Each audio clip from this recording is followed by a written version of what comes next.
Hello guys, আসসালামু আলাইকুম। শখের পেটস ইউটিউব চ্যানেলের নতুন আরেকটি ভিডিওতে সবাইকে স্বাগতম। পূর্বের ভিডিওতে আমি আপনাদেরকে জানিয়েছিলাম যে আমার এই নতুন মুরগিটা কিছুদিনের মধ্যে ডিম দেওয়ার সম্ভাবনা আছে। তো এই মুরগিটা কিন্তু গতকালকে ডিম দিয়ে দিয়েছে, আর সেই ভিডিও এখন আপনাদের সাথে শেয়ার করব। তো ভিডিওটি দেখার আগে আপনাদের কাছে একটা অনুরোধ, যারা আমার এই চ্যানেলে নতুন তারা অবশ্যই আমার চ্যানেলটিকে সাবস্ক্রাইব করে পাশে থাকবেন, আর আমার পুরাতন বন্ধুরা অবশ্যই আমার এই ভিডিওতে লাইক কমেন্ট করে যাবেন। তো এই যে দেখতেই পাচ্ছেন, প্রতিদিনের মতোই সকালবেলা আমি আমার মুরগিগুলোকে ছাড়ার পর খাবার দিয়ে দিলাম, এবং খাবার দেওয়ার পর এরা বাইরে বের হয়ে গেল, এবং বাইরে বের হয়ে এরা এই যে বাহির থেকে ঘাস লতাপাতা খেয়ে নিচ্ছে, আর পোকামাকড়ও খাইতেছে।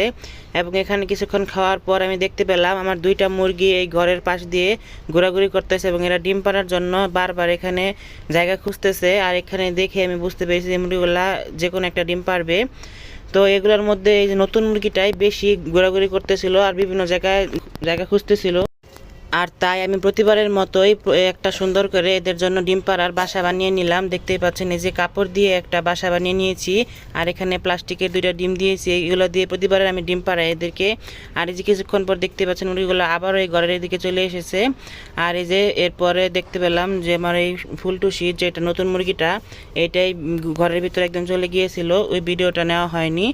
আর এই মুরগিটাকে ধরে আমি ঘরের ভিতর ডিমের ভিতর বসিয়ে দিয়েছিলাম। দেখতে পাচ্ছেন মুরগিটা যেহেতু নতুন, তাই প্রথমে একটু ভয় পাইতেছিল, তবে কিছুক্ষণ পর এটা সুন্দর করে আবার ডিমে বসে পড়েছে।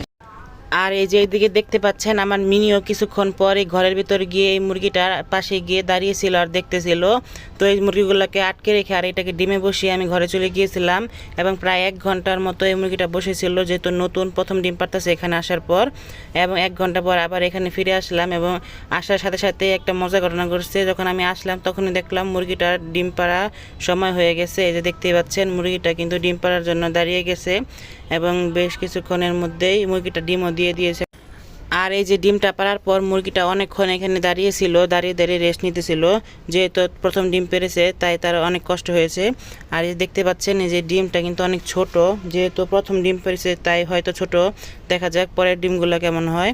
আর এই যে মুরগিটাকে বেশ কিছুক্ষণ এখানে দাঁড়িয়ে থাকার পর আমি একটু বাইরে বের করে দিচ্ছি। এই যে দেখতেই পাচ্ছেন মুরগিটাকে নিয়ে বাইরে বের করে দিলাম, আর এই যে তার সঙ্গীরাও বাইরে চলে গিয়েছে এবং তার সাথে মিলে গিয়েছে।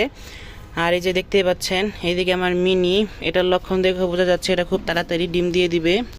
তো এই তো দেখতেই পাচ্ছেন মুরগিটা ডিম পাড়ার পর বের হয়ে বেশ কিছুক্ষণ বাইরে হাঁটাহাঁটি করে আবারও সবগুলো মুরগি চলে আসলো ঘরে, এবং এরা এখন খাবার খাইতেছে। এখন প্রায় দুপুর হয়ে গেছে, তাই এদেরকে খাবার দিয়ে দিয়েছি। আর আমার ডিম পাড়া মুরগিগুলোকে ডিম পাড়ার সময় কি খাবার খাওয়াই সেই ভিডিও সম্পর্কে পরবর্তীতে দেওয়ার চেষ্টা করব। সে পর্যন্ত আমার চ্যানেলের সাথেই থাকবেন, আর আমার চ্যানেলটিকে সাবস্ক্রাইব করে দিবেন। তো যে দেখতে পাচ্ছেন মুরগিগুলো খাবার খাওয়ার পর আবারও বাইরে চলে গেল। আর ডিম পাড়া মুরগিগুলোকে আমি এখন একটু বেশিরভাগ ছাড়াই রাখার চেষ্টা করি, যাতে করে এরা বাইরে ঘুরে ঘুরে পোকামাকড় খেতে পারে, এদের ডিমটাও প্রতিদিন পারে, এবং ডিমের সাইজটাও ভালো হয়। তো যে দেখতেই পাচ্ছেন মুরগিগুলা বাইরে ঘোরাঘুরি করে খাচ্ছে। এদেরকে শুধু বিকেলের দিকে আটকায়, আর বাকি সময়টা ছাড়াই রাখার চেষ্টা করি। তো বন্ধুরা, আপনাদের কাছে আমার আজকের এই ভিডিওটি কেমন লেগেছে অবশ্যই কমেন্ট করে জানাবেন, এবং আমার চ্যানেলটিকে সাবস্ক্রাইব করে পাশে থাকবেন। সবাইকে ধন্যবাদ। আল্লাহ হাফেজ।